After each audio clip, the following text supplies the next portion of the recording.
భార్యతో గొడవ మాత్రం పడకండి. భార్యతో పోరు ఎడతెగ పడుచుంటూ ముసురువానతో సమానం అన్నాడు. ముసురువాన అంటే ఏంటో తెలుసా? సోమవారం స్టార్ట్ అయితే వర్షం వచ్చే సోమవారం దాకా ఏమవుతుంది? పడుతున్నాడు. గాలి తుఫాన్ ఎలా ఉంటుంది?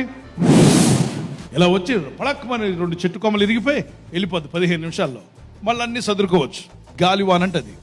కానీ భార్యతో గొడవ దిగావనుకో, గాలివాన కాదు, ముసురువాన. సోమవారం స్టార్ట్ అయితే వచ్చే సోమవారం దాకా నువ్వు ఎందుకు అలా అన్నావు? ఆ పెళ్లిలో అలా ఎందుకు మాట్లాడావు? ఆ రోజు నువ్వు ఎందుకు కొనివ్వలేదు? నేను చెప్పింది మాత్రం నీకు గుర్తుండదు, నీ విషయాలు మాత్రం గుర్తుంటాయి. ఆడపడుచులకు ఏం కావాలన్నా కొంటావు, నా బర్త్డే మాత్రం నీకు గుర్తుండదు. అనేక రకరకాలుగా వెళ్తూనే ఉంటుంది సమస్య. ప్రపంచంలో ఎవరితో గొడవ పడినా, భార్యతో గొడవ పడ్డావా? రాత్రి నిద్ర ఉండదు, పగలో నిద్ర ఉండదు. ఆమెను వేధించొద్దు, బాధ పెట్టద్దు. ఆమె ఇంటికి ఇల్లాలు, ఆమె వెలుగై ఉంది. ఆమె ఎంత సంతోషంగా ఉంటే నీ ఇల్లు అంత ఆరోగ్యంగా ఉంటుంది.